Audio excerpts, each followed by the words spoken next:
let's draw a few lines here, and maybe we can kind of trim some things up and show how we would more manually do it. I guess maybe a better idea might be to come and draw a circle centered at the origin here.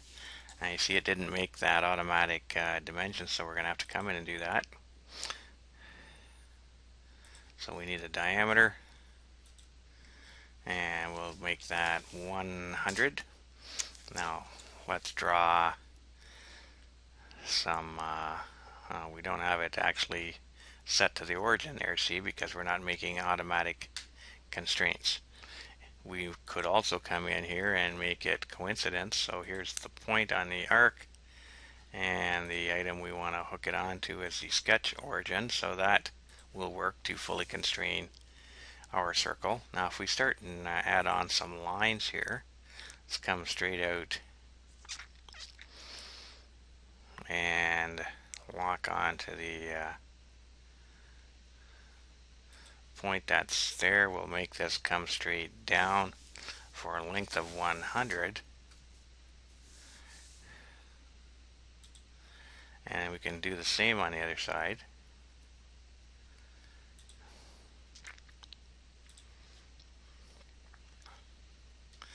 Make 100, and then let's join these two together.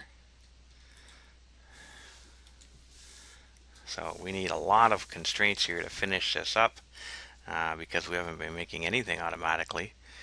I'll just trim this out in the middle here first. So to do a trim, we come in here and just click that part out.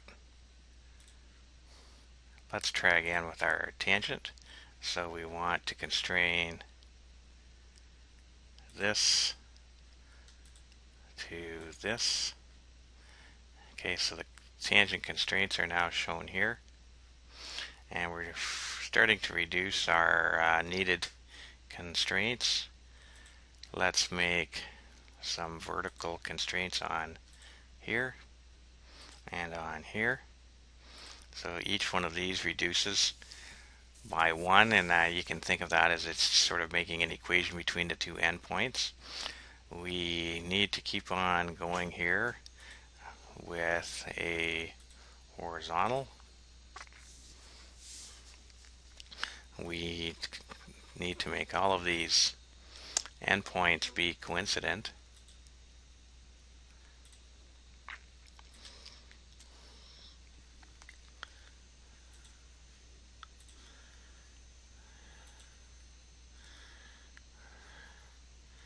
So here's one, the other, one, the other one there. So now we're down to 2 remaining constraints. It may be now a little difficult to see what's left without being fully constrained. If we pick on the geometric constraints, then it will show us. So here's the points where we have issues that need to be tied down. So we need to have a length out here, so that can be accomplished pretty easy. You see, if I use dimensions, it'll as well give me a way to see what's left. So we'll create that. Okay, it looks like we're left with the 1. We'll fix that.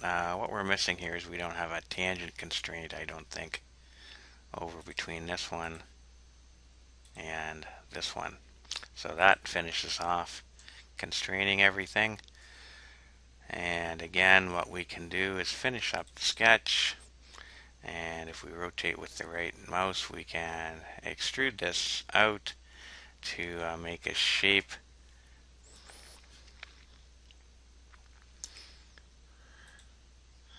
So there's a solid shape there that we can have, and if we want to recolor that, we can come in and do a feature color. So we can set it to this magenta color.